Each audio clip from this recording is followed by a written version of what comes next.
So yeah, it's been brilliant. So 0 laying cows. Yes, that's the goal, isn't it? That's the goal. So yeah, Yep. you know, yeah, it's an animal welfare issue, and so yeah, you know, you end up getting the vets out to treat laying cows, and you're putting blocks on their feet, and so here it's worked out really well. Yep. Yep. And so if we just to go back a bit, and so how long have you had the farm here? Probably so Diane and I have been here 25 years now. Yes. Yeah. Yeah. So we were over a couple of farms, and then we kind of sold one of the bigger herds and got this farm, and so it's 300 cows. And we went to we were traditionally spring calving, but when we went with open country, the winter, you know, you call now winter milk payments were far better, and we dry out here in the summer, so instead of having cows dry in January and February and feeding them, you know, maintenance and drying them off, we thought we might as well be calving then than milking over this, you know, this time of the year. And you can still feed them, especially over, you know, May, June, July. You can feed them 8 or 10 kilos of grass and the rest in supplements, and get a lot more money.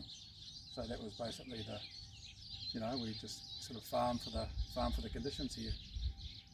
And so how long has the autumn calving been in place on the farm? I think this is our fourth year with open country, so it took about 18 months to transition. So now we're from spring to split calving to fully autumn calving. Yeah, so this is our third full year, I suppose, of fully autumn calving. Yeah. Yep. And in the first years of the autumn calving, were you getting many laying cows with them, you know, coming to the shed twice a day in winter? Yeah, well, I mean, we always have. It's just yeah, you know, just because we've always had a policy of standing cows off here, just to, like, you know, to protect the pastures. So and you know, as soon as it gets wet, you know, we can, like anyone, you can have a couple of weeks of real wet weather, and so your cell count goes up, and you know, you get lame cows. So yeah, we've always had lame cows, and it's just been one of those chores. But this year it's just been bliss, not one. Yeah. Yep. And cell count's behaving this year? Cell count's not too bad. Yeah, I mean, we have get the odd spike with when it gets a bit wet. And you know, to be fair, it has been a reasonably kind winter. However, we would still expect some lame cows, and so just the very nature of standing cows off on concrete, you're always going to get sore feet. But when we're putting them on rubber mat, so we get no sore feet. So you know, they like it. Yes, and I like it too. Yeah. And so, with the cows liking it, has it changed production at all, or is it more about minimising vet costs? Or well, it's certainly the vet costs are down.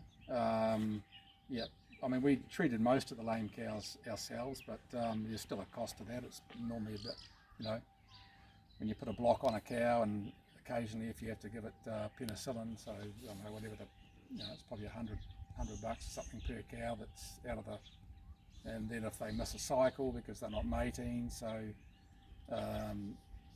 you know, because we mate, we have the bulls in from July through till they went out the other day, end of August. So and that's the other thing, we can stand bulls off on the yard with the cows, and yep, so we had no lame bulls.